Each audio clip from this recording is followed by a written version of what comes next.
This is the North Indian city of Amritsar, and just a few miles in that direction is the Pakistani border. But just 70 years ago, that border didn't even exist. In 1947, 200 years of British rule here came to an abrupt end, and this vast subcontinent was divided. It was called Partition, and it split the states of Punjab and Bengal to create two new Muslim homelands in the east and west. Millions of Hindus and Sikhs fled to an independent India, and millions of Muslims to East and West Pakistan. In all, 15 million people were uprooted in the largest forced migration ever recorded. And over 1 million people died in the chaos and violence of partition, as families like my own were torn apart. Many partition survivors decided to rebuild their lives in Britain. And now, 70 years on, their children and their grandchildren are going back to discover how partition dramatically changed their family stories forever. And this time, I'll be joining them as me and my mum become the first members of our family to go back to my grandfather's village in what is now Pakistan.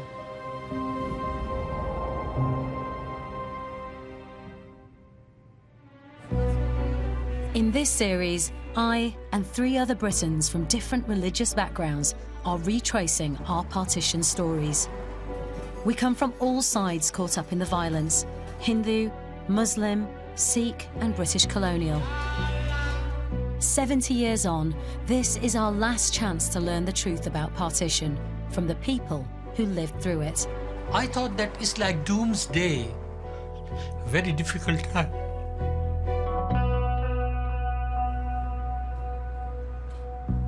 My partition journey started 2 years ago when I explored my Sikh family history on Who Do You Think You Are? This is for my grandfather. That's for your granddad. Yes. This is Sant Singh's. Yeah. Wow. The story I uncovered about my maternal grandfather, Sant Singh, had a huge impact on me. In 1947, before he married my nan and went on to have my mum and all her siblings, my grandfather was married. And at the time of partition, he was away with the army, and his wife, children and father died in the horror of what took place. Mama. Hi, Anita. How are you doing? My mum was very close to her dad, but he never talked to her about what happened to his first family during partition. I have known my father as a very loving, caring, very lovely father, but I did not know he was hiding so much inside him. Mum and I have decided to finish the journey into my grandfather's past that I started 2 years ago. Beautiful picture. This maybe 17, 18, or maybe younger than that. Yeah. And then here we go, his first wife. Wow. Preetham Kaur. Beautiful. There they are. Beautiful. Handsome couple. That's right. The family story is that during an attack on their village by local Muslims, my grandfather's first wife, Preetham Kaur, took her own life by jumping into the village well. My great-grandfather, Deru, and Sant's 2 young children, Mahindra and Rajpal, were also killed. So this is the little picture of Raj, their son. Yeah. After partition, my grandfather's home village became part of Pakistan, and he was never able to return there to honour the family he lost. No one in my family has ever been to Pakistan to see where my grandfather lived. It's really important that I go with my mum and pay respect. So there's India, Pakistan, Yeah. Punjab, That's it. and we are going to here, Sahiwal. You excited? Excited and Nervous? a little bit. Pakistan, here we come.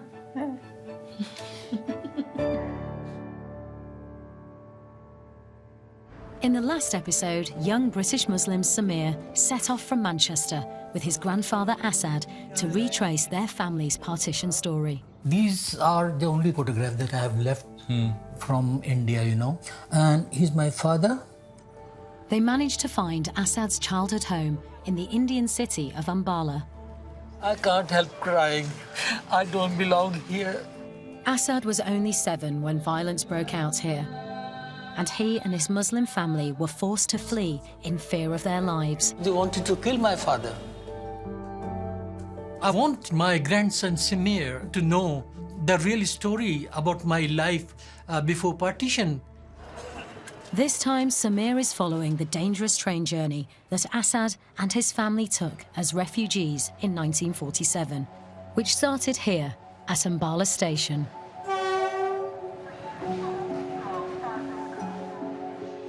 ये लंबी train है. Samir will take the same route across the Indian state of Punjab to Pakistan that Asad took 70 years ago. Due to ill health, his grandfather has decided not to accompany him on the journey.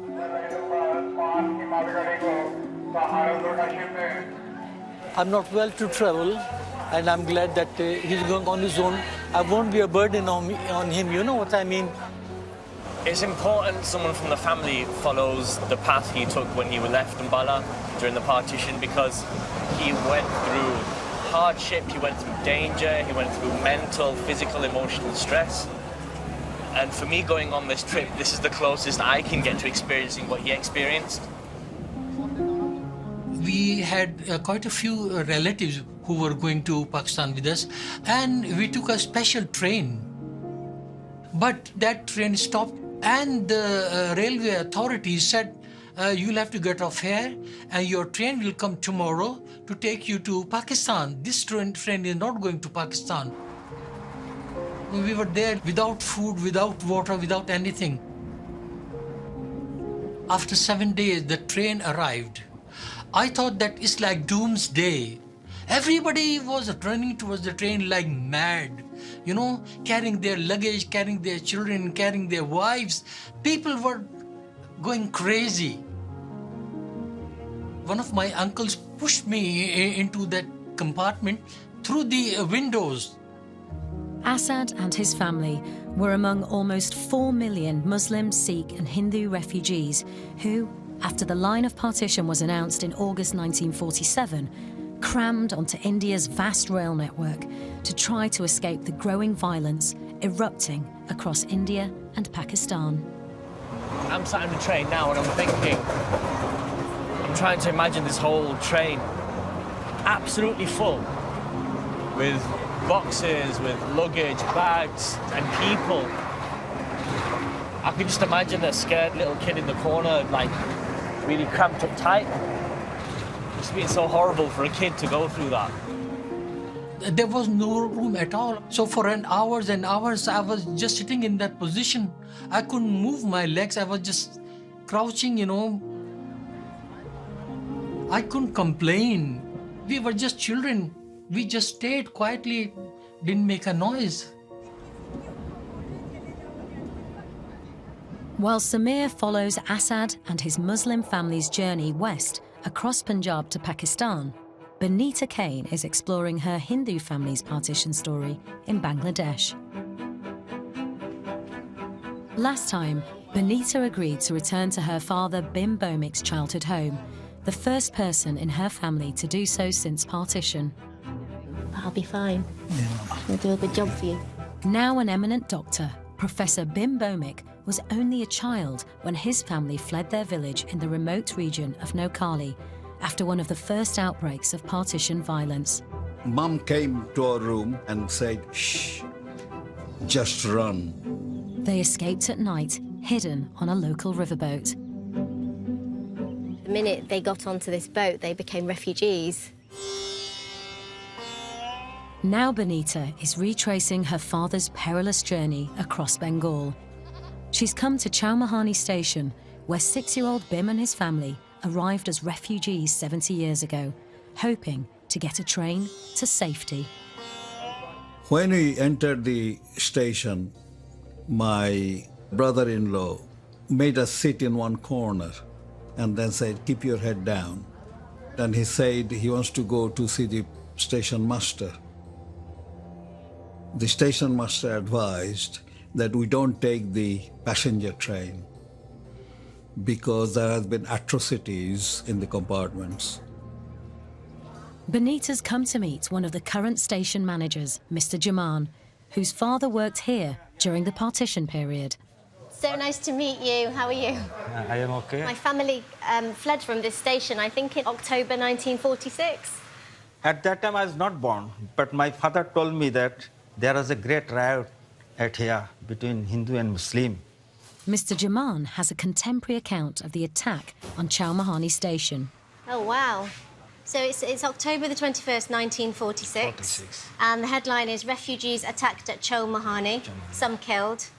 According to reports received here, mobs attacked refugees at Chowmahani on Friday, killing and stabbing some persons with the result that the railway staff in the area were forced to flee. Railway tracks are lined with hundreds of refugees fleeing from disturbed sections. Ooh, wow, it's really shocking. And I think the date on here is really significant. The massacre at this station happened just a few days after my dad passed through. And actually, if they'd been at this station 3 days later, they would have been killed. And that's a very sobering thought. By the end of October 1946, up to 5,000 Hindus had been murdered in this area, and a further 200,000 forced out of their ancestral homes. The station master advised that we go in goods train. And fortunately, there will be a goods train in about 45 minutes' time.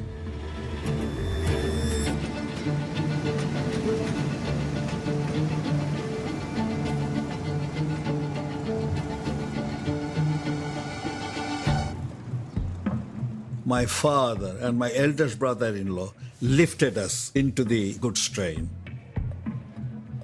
Inside is absolutely dirty and smelly.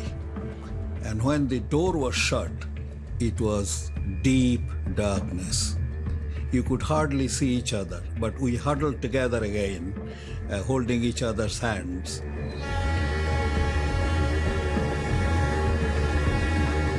Trying to imagine how they must have been feeling at this point, because they could have been stopped at any time, and if they'd been discovered, they would have been killed. They were leaving behind everything they knew and loved, and they were leaving behind their ancestral home. So there must have been so much uncertainty of what was going to happen. It must have been so hard.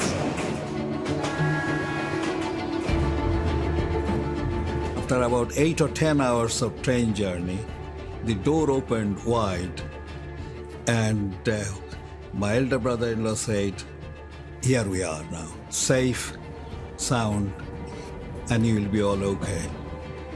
We thought we escaped from terror. In the winter of 1946, Bim and his family arrived safely in predominantly Hindu West Bengal. 10 months after they fled, the line of partition divided the state, and their village Mandari became part of the new Muslim homeland of East Pakistan. 1,500 miles to the west, partition also split my Sikh family's home state of Punjab down the middle. Me and Mum have become the first members of our family to set foot on the Pakistani side of the border in 70 years. It feels like we've stepped back in time. I wonder if Nanaji walked down this street. We're on the trail of my Sikh grandfather Sant Singh, and we've started our journey in Lahore, the former capital of Punjab, a city he and his family often travelled through. I can't believe that we're finally in Lahore. I've wanted to come here for I don't even know how long. My grandfather, he was here, my father was here. I'm walking where they walked, in the streets they walked. It's overwhelming for me.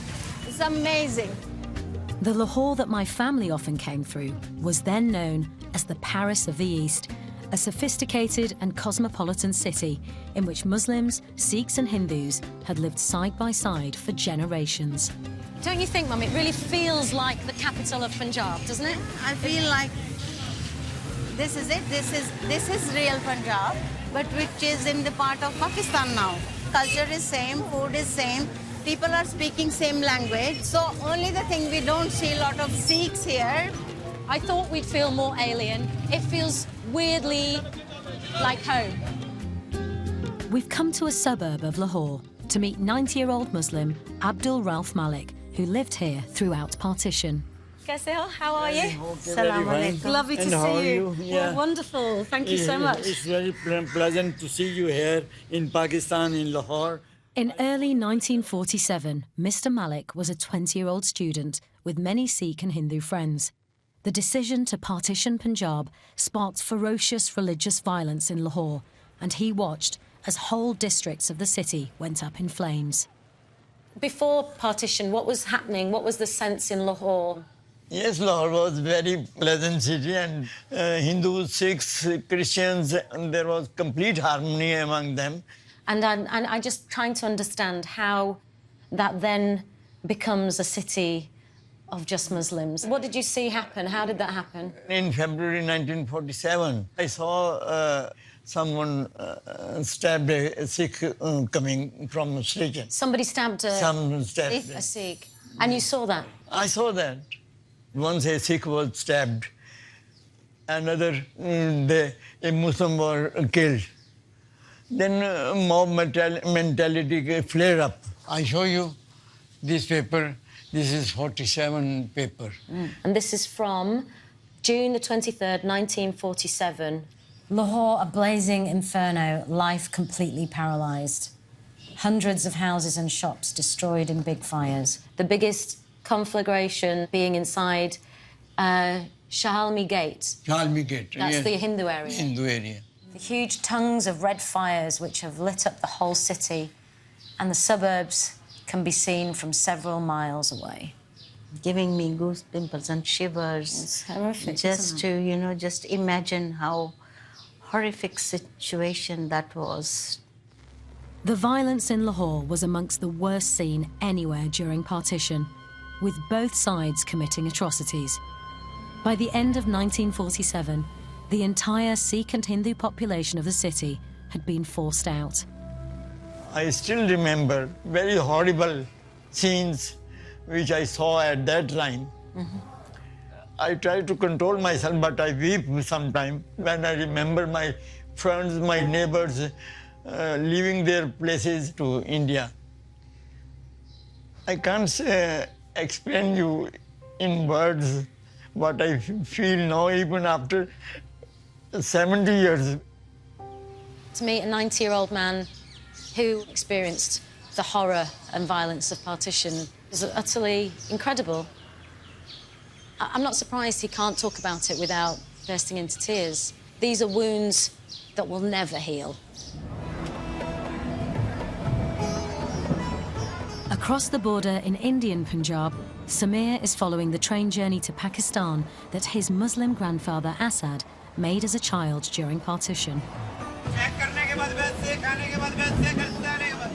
For me, it's really important to trace that journey because this is the history of my family and of many, many other families. Because they all made that journey, whether they started on the Pakistan side or the India side.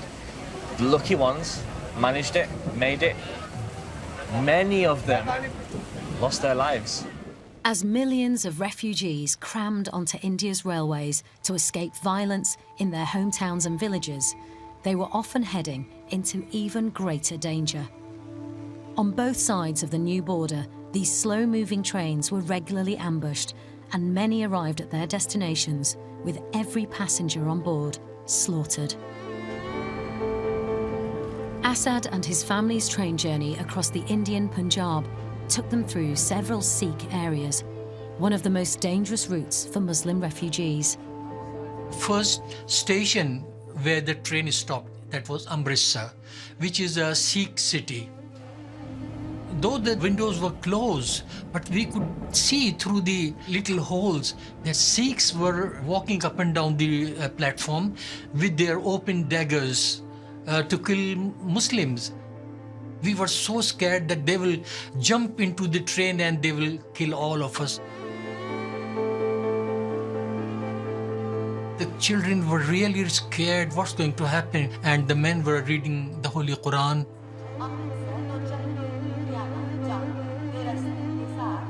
We were lucky to have a Muslim army regiment with us on that train because they wanted to move from India to Pakistan. That's how God saved us. Otherwise, we would have been killed by the Sikhs because they would have killed everybody on that train. Samir has arrived in Amritsar, where 70 years ago, his grandfather's refugee train narrowly escaped an attack. It's a really weird experience, because I'm seeing Sikh everywhere as well. This is Amritsar, you know, I'm seeing people with turbans everywhere. I feel fine seeing them, but back then, just seeing the turban would have put so much terror into him. Over the course of partition, nearly 2 million Muslims took the perilous journey by train into Pakistan. An equal number of Hindus and Sikhs came the other way, heading for India. Hundreds of thousands on both sides never made it. Samir has come to meet an 82-year-old Hindu who was travelling in the opposite direction to his Muslim grandfather, Asad. Gyanchand Nagpal was on a train with several thousand refugees, making their way out of Pakistan, when they were stopped near the town of Pakpatan. तो रोक दिया तो वहाँ पे पहले मुसलमान तैयार खड़े थे। अच्छा। तो उन्होंने गाड़ी के ऊपर हमला कर दिया, हाँ अटैक कर दिया। अटैक कर दिया तो उन्होंने जो पीछे 3 कंपार्टमेंट थे ना, वो सब साफ कर दिए। They basically just cleaned out the back 3 carriages of every. They killed पिछले 3 everybody. डिब्बे। Yeah. Last 3 compartment. तो जब ये अटैक हो रहा था, आपके फैमिली में किसी को? हाँ बस एक हमारे यहाँ वो लगी। यहाँ। तलवार लगी ना, तो कुल्हाड़ी। जी। वो यहाँ पे हमारी भाभी को लगी। Were there any other injuries to your family? No. No. Okay. And you managed to escape, and then okay. So what happened next? उसके बाद क्या हुआ जब आप? दिन के 12 भी नहीं बजे पहले ही होंगे। वो कसूर एक स्टेशन है। अच्छा। तो वहाँ से मुसलमान पहले तैयार खड़े थे। ओह। तो उन्होंने क्या किया, उस जंगल में से निकल के फायरिंग शुरू कर दी। मैंने आपको धक्का दिया, उसने उसको धक्का दिया। आखिरकार मैं समझ गया। बहुत से लोग जी। और जो जवान थे वो कुचल गए। समझ, बहुतों की मौत तो वहीं हो गई। People were dying just from being trampled. लाश जो है भरी पड़ी हैं। तो फिर क्या हुआ? हमारे हिंदुस्तान की मिलिट्री आ गई। ओके। गाड़ी लेके, रेलगाड़ी। जी। तो अमृतसर में वहाँ सरदार लोग बड़े तैयार खड़े थे। उन्होंने कहा कि मुसलमानों ने, सरदारों ने कहा कि गाड़ी आ रही है अब मुसलमानों की। अच्छा। मुझे पता नहीं, लेकिन वहाँ उन्होंने खूब कत्लेआम किया सबको। How do you, looking back and thinking about it now, how does all of that make you feel? उसके लिए एक मैं आपको छोटी सी बात सुनाता हूँ। जी। वो क्या है? दुख भरे दिन बीते रे भैया, अब सुख आयो रे, संग जीवन में नया लायो रे। हमारे दिल के दुख थे वो खत्म हो गए, अब हम खुश हैं।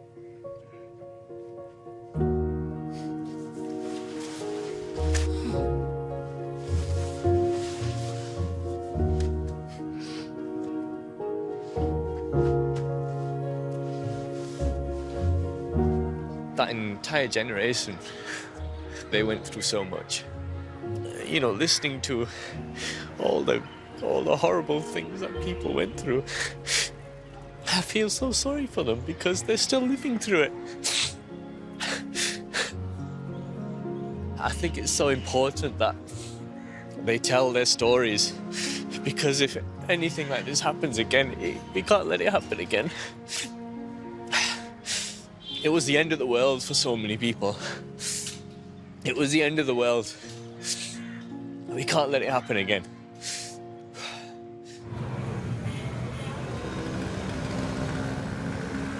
Over the border in Pakistan, Mum and I are heading out of Lahore to the villages of Punjab.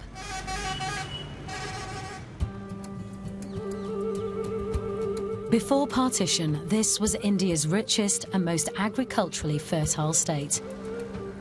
We're trying to find out what happened to my Sikh grandfather Sant Singh's first family during the summer of 1947. By that time, the riots in Lahore had spread to this area, then known as Montgomery District, and now called Sahiwal. No one from our family has returned here since partition. Are you feeling anxious or any I am little butterflies in my stomach, and you know what I'm gonna see. I'm excited as well. to see where my dad used to live. In 1947, my grandfather, Sant, who I call Nanaji, was stationed in South India with the British Army, away from his family. His father, Deruram, and his two small children, Rajpal and Mahindra, didn't make it out of this area alive. And the family story is that Sant's first wife, Preetham, took her own life by jumping down a well to escape attackers. For me, it's so important that we are here to try and find out the truth as far as we can know it. I want to know if there are people there who might know something about Nanaji. I want to know if anybody knows anything about Preetham Kaur. She's my, she's the vision in the forefront of my mind.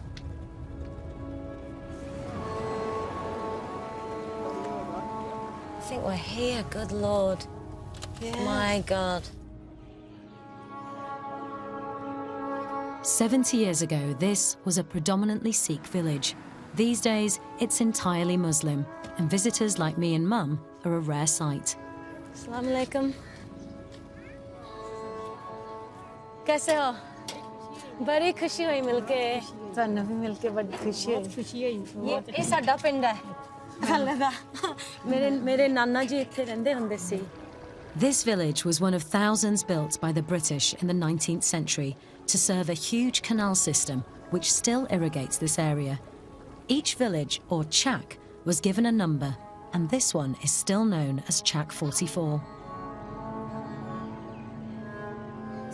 There are still people here who remember partition, and one of them is 90-year-old Haji Pir Hakim Ali.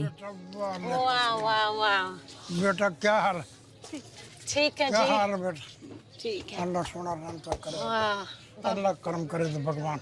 Thank you, Ji.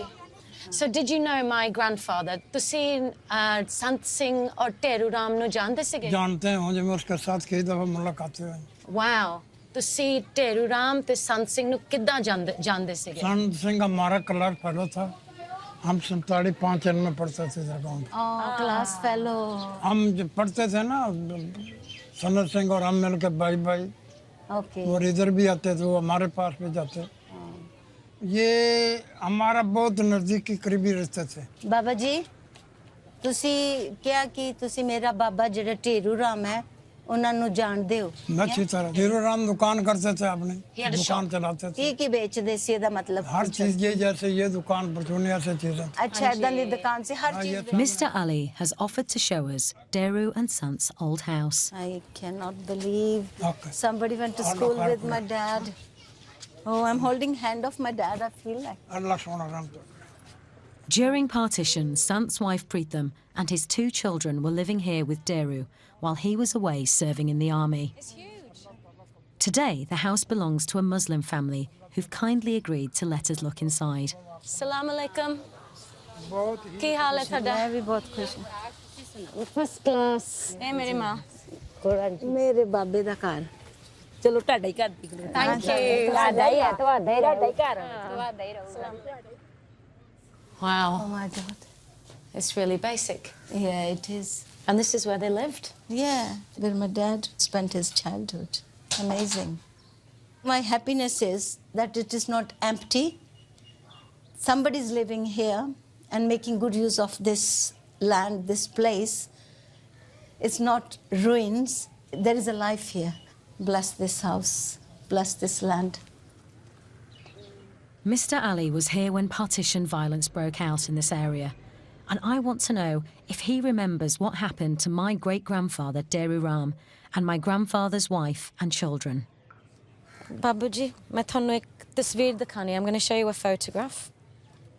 ये हैगे ये संत सिंह. संत सिंह. हाँ जी, थोड़े दोस्त, your friend. ये मेरे class fellow. This is Sant Singh's wife, Preetham Kaur. हाँ जी। Do you know her?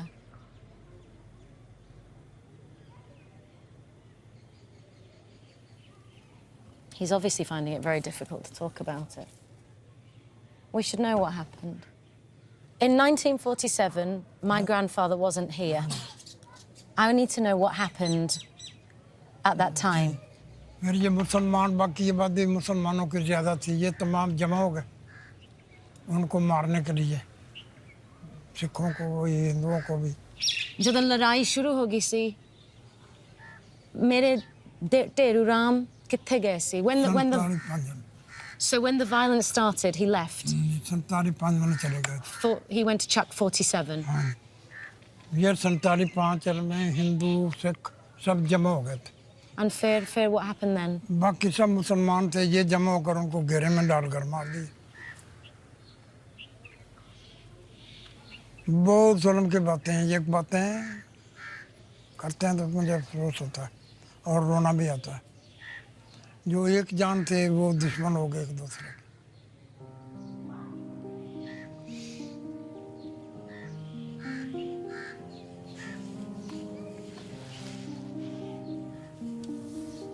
अच्छा, अल्लाह की मर्जी। बस बाबा जी, I'm trying to understand as well. मैं समझने की कोशिश कर रही हूँ कि कितना हो सकता है? How did this happen? I'm trying to understand. बेटी पूछने के ये दुखों भरी कहानी है और बहुत बड़ी दुखों भरी कहानी है। Wow. Thank you. Thank you जी बाबा जी, तुसी मैनू गल पूरी खुल के सच्ची तरह दसदी। I'm so grateful for your honesty. I always thought my great-grandfather died somewhere in this village. He didn't. He died in a neighbouring village where he went for refuge with all the other Hindu and Sikh families. I'm really grateful that he talked to me about it. He didn't have to. He could have just done what people have done for the last 70 years and said nothing.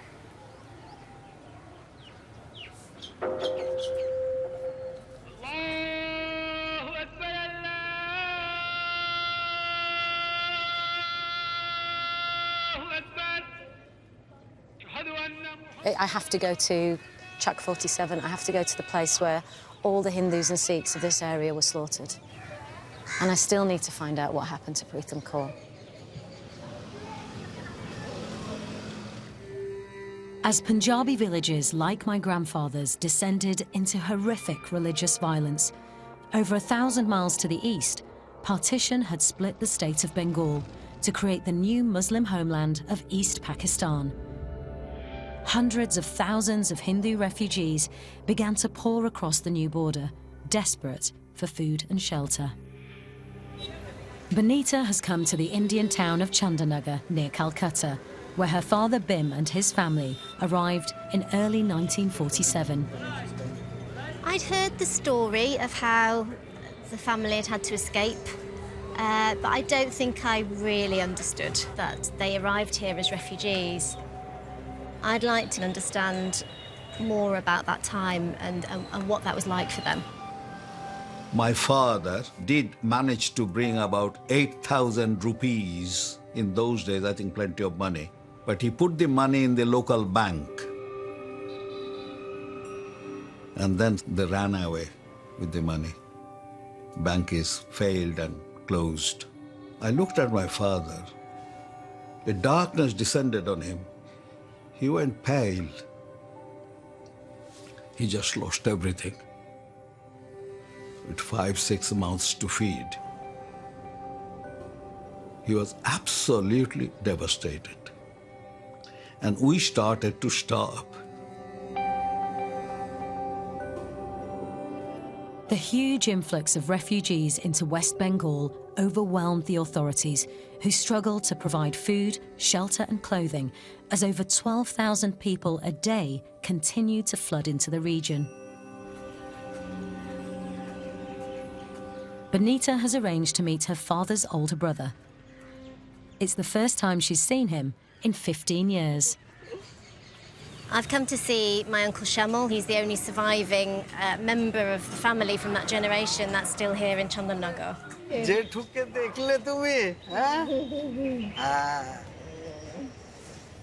How are you?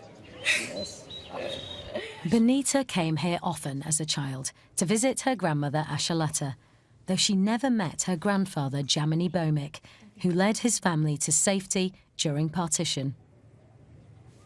As destitute refugees, Jamini, Ashalata and their children were offered a room in a deserted colonial mansion in the centre of town.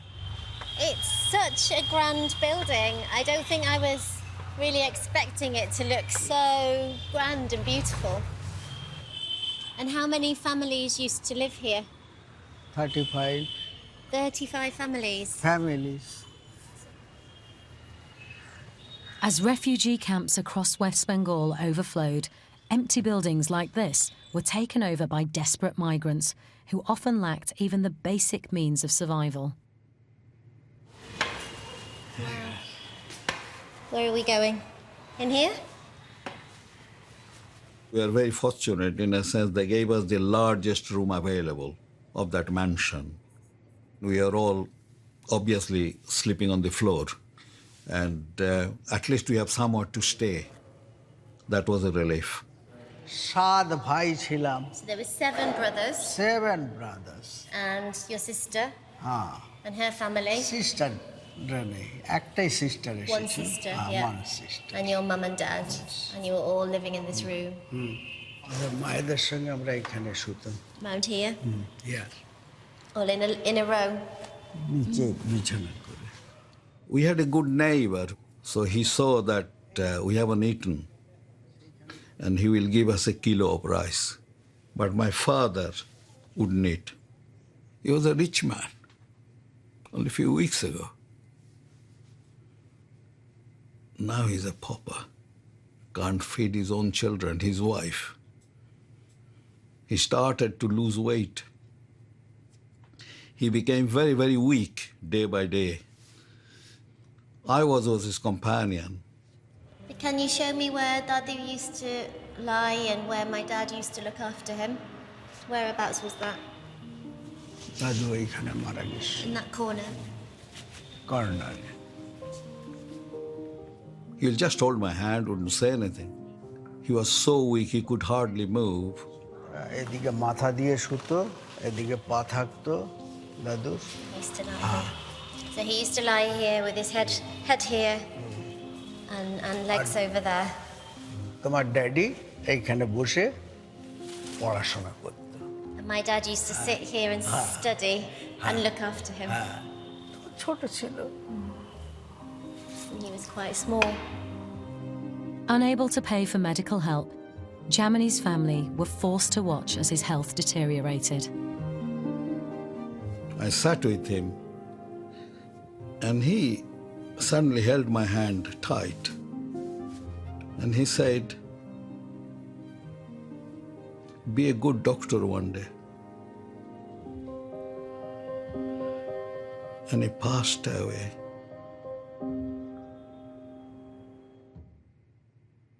Looking relieved in one way in my mind. I think he was praying for it. Take it away. And still today, I feel that God was very cruel to us as far as father is concerned.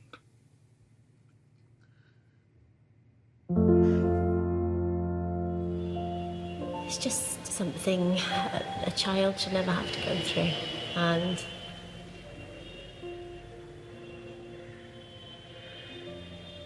it just really brings it home sitting here in this room where it happened and what they went through.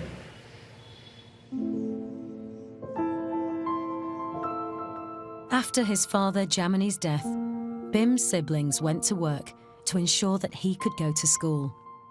Honouring his father's final wish, he went on to study medicine in Calcutta before moving to Britain in 1969 to work as a doctor. He went on to become a renowned consultant in the care of the elderly. My granddad would have been really proud of him. And I think he worked his whole life to fulfill my granddad's dream, that he would become a doctor, and he spent the rest of his life caring for people and curing people in a way that he couldn't do for his own dad, and it kind of makes sense now.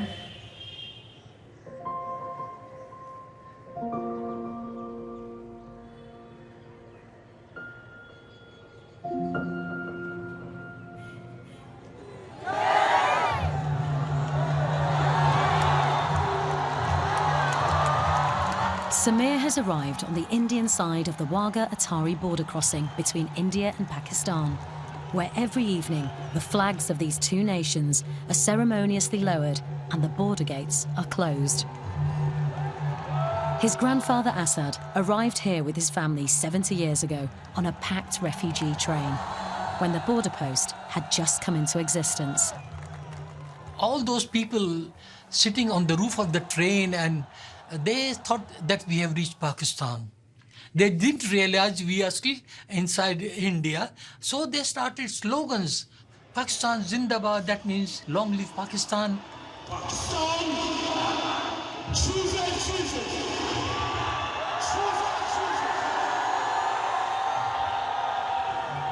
Indian army, they didn't like that we were shouting all those slogans. So they started firing. And I could feel the sing, that sound of that bullet that passed near my bullet. God save me. Otherwise, you know.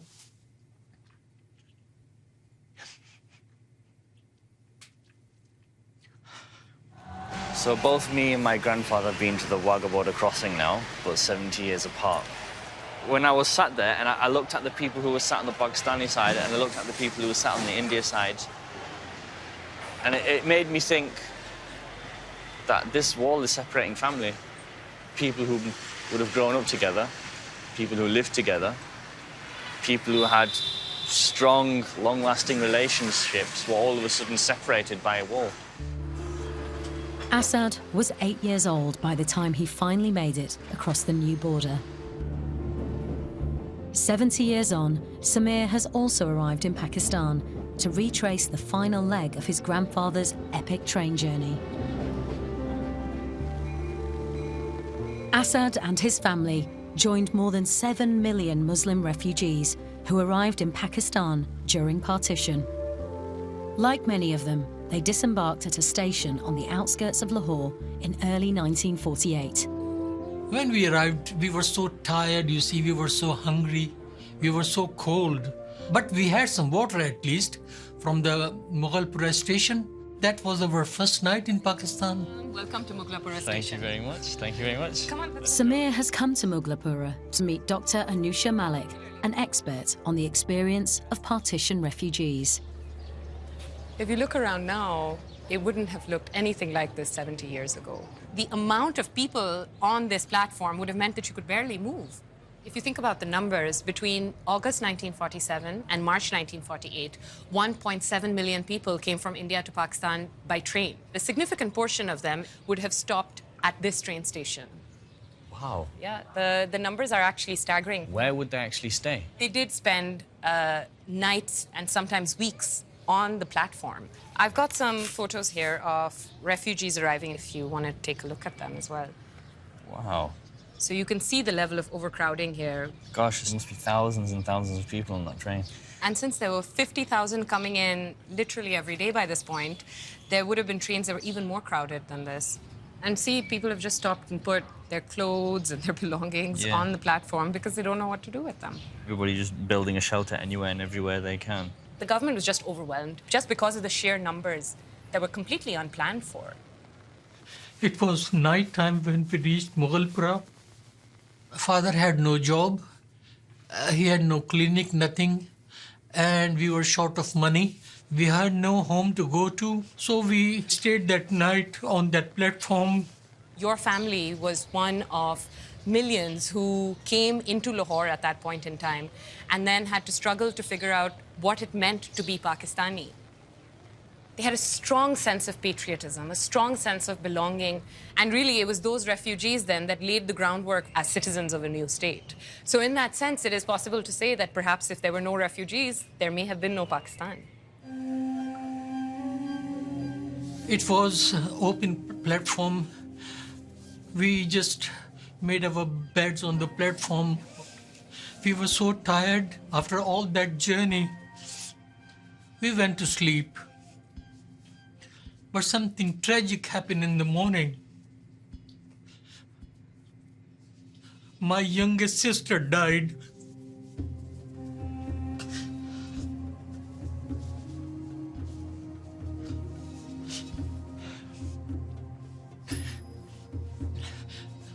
She was sleeping with my mother, and she was in my mother's arms.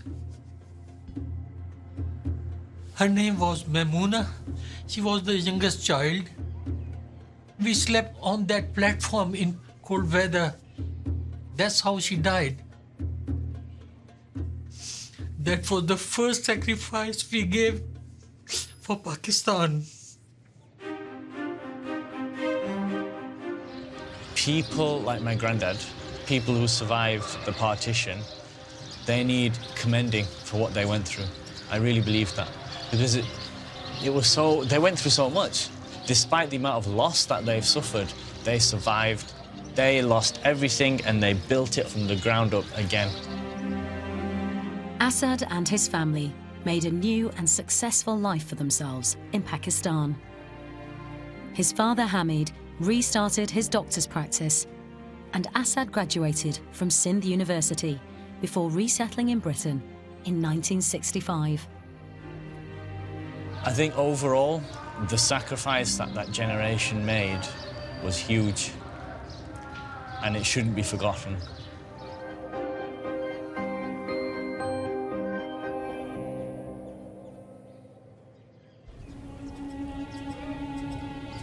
Samir's journey is over, and 100 miles away, I'm on the last leg of my family's partition story. I've left Mum behind as I'm worried that things might get too upsetting for her. This is the rural district of Sahiwal in Pakistani Punjab, which in 1947 was known as Montgomery District. 70 years ago, after the British announced the line of partition, which split this state in half, these roads would have been full of Sikh and Hindu caravans trying to escape the escalating religious violence.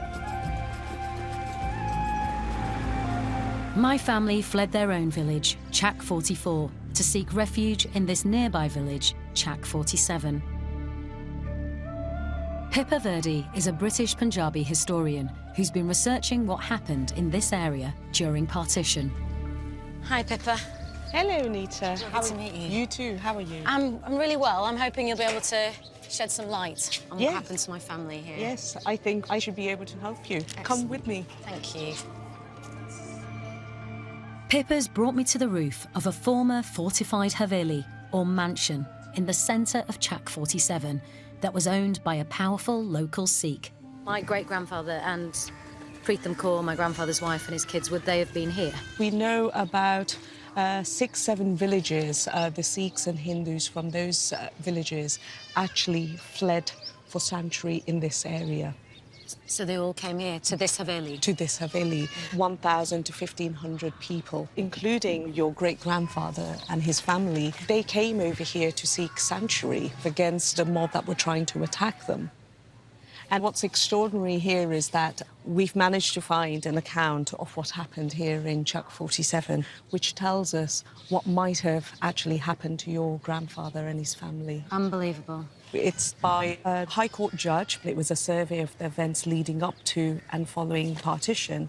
So if you have a look at The Sikh villages were subjected to ruthless attacks. Men, women and children were brutally slaughtered and their homes were reduced to ashes. Have a look at this part here at the bottom. Chak number 44. Amazing.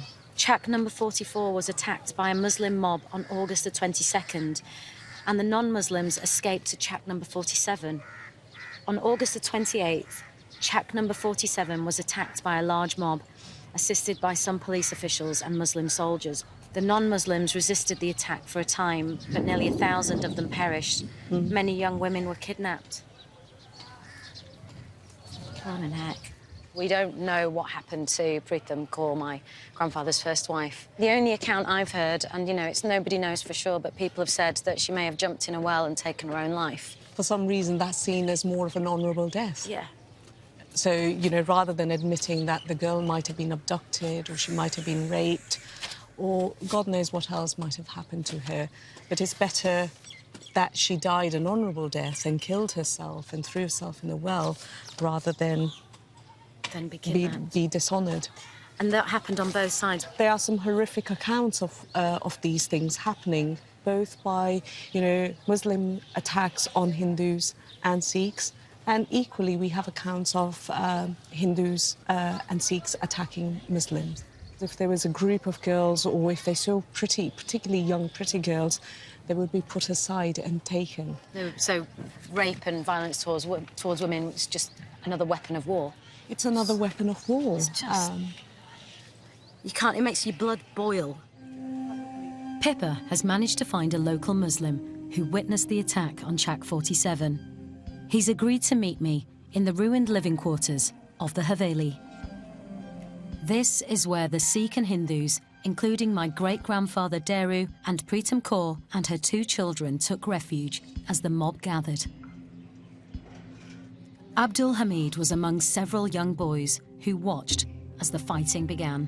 So please, could you tell me what you know? What did you see? Tusi dasso hun Abdul Hamid sahab ki tusi dekhya si. What was happening? मैं तनु बात करूँ कसम खा के कहूँगा अपनी माँ नु हाज़र ना करें ਇੱਥੇ ਘਰ 'ਚ ਉਹਨਾਂ ਨੇ ਕੀ ਕੀਤਾ ਸੀ ਜਦੋਂ ਲੜਾਈ ਹੋਈ ਸ਼ੁਰੂ ਹੋਈ ਇਹਨਾਂ ਇਸ ਘਰ ਦੇ ਬਾਹਰ ਕੀ ਕੀਤਾ ਸੀ ਉਹਨਾਂ मैं तनु दसदा उन्होंने की मज़ामत उस मोड़ तो उस मोड़ तो ਹਾਂਜੀ ये हमला होया सी हमला होया मुसलमान पै ਫਿਰ ਕਿੱਥੋਂ ਆਏ ਸੀ where did they come from ਕਿੱਥੋਂ ਆਏ ਸੀ ਜਿਨ੍ਹਾਂ ਨੇ ਮਾਰਿਆ ਮੁਸਲਮਾਨ मेरी सुनो गल कादराबाद से लेकर कादराबाद ते मलका हांस हुण उथे विच बनदे 50 पिंड मैं तो कहूँगा भी हज़ारां च होने सी बंदे they were in their thousands and then what happened देखो जी बरशे कोल सी कईयां को डांगा सी कईयां को टकूए सी कईयां को कोई शै सी कदे ਫਿਰ ਹਮਲਾ ਚ ਕੀ ਹੋਇਆ ਸੀ ਕਿੱਦਾਂ ਹੋਇਆ हमले ਵਿੱਚ ਫਿਰ ਬੰਦੇ ਜਿੰਨੇ ਮਾਰਨੇ ਸੀ ਮਾਰ ਦਿੱਤੇ ਉਹ ਵੀ ਮਾਰਦੇ ਰਹੇ ਵੀ ਮਾਰਦੇ ਰਹੇ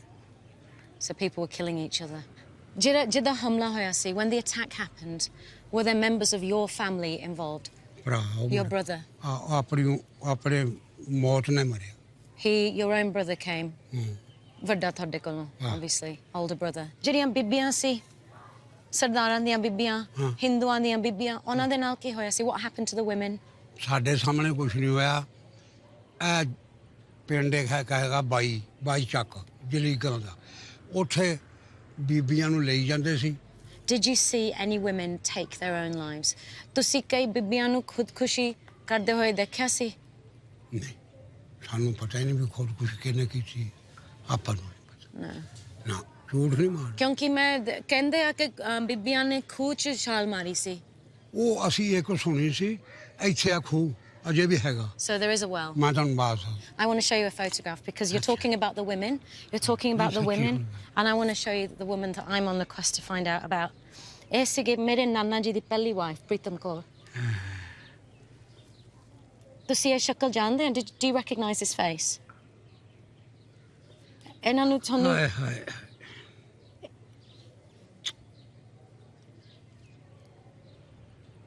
ਉਹ ਵੀ ਇੱਥੇ ਸੀਗੇ she was here ਉਹ ਵੀ ਇੱਥੇ ਮਰੀ ਹਾਂਜੀ ਇਹਦਾ ਮੂੰਹ ਦੇਖੋ look at that face she died here ਇਹਨਾਂ ਨੂੰ ਵੀ ਮਾਰਿਆ ਸੀ they killed her as well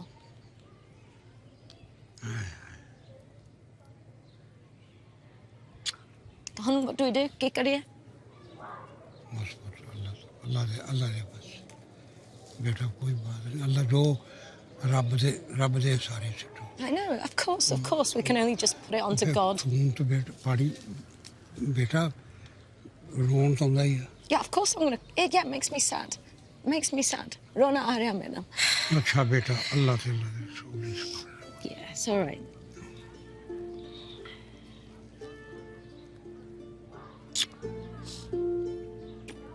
It's okay. प्यार दो मैंने बस.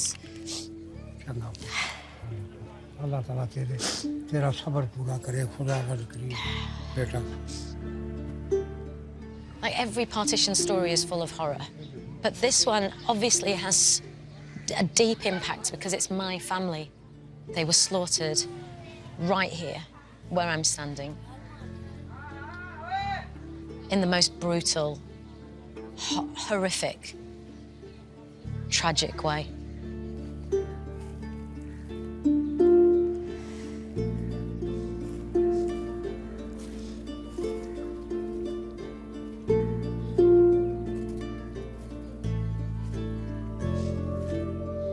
I'm just trying to pay my respects. I don't even know what to do. Over 1,000 people died here. And it's just a rubbish dump. And I feel so sad. I don't know what to do. I just want to walk around and I'm trying to think of all the souls, you know?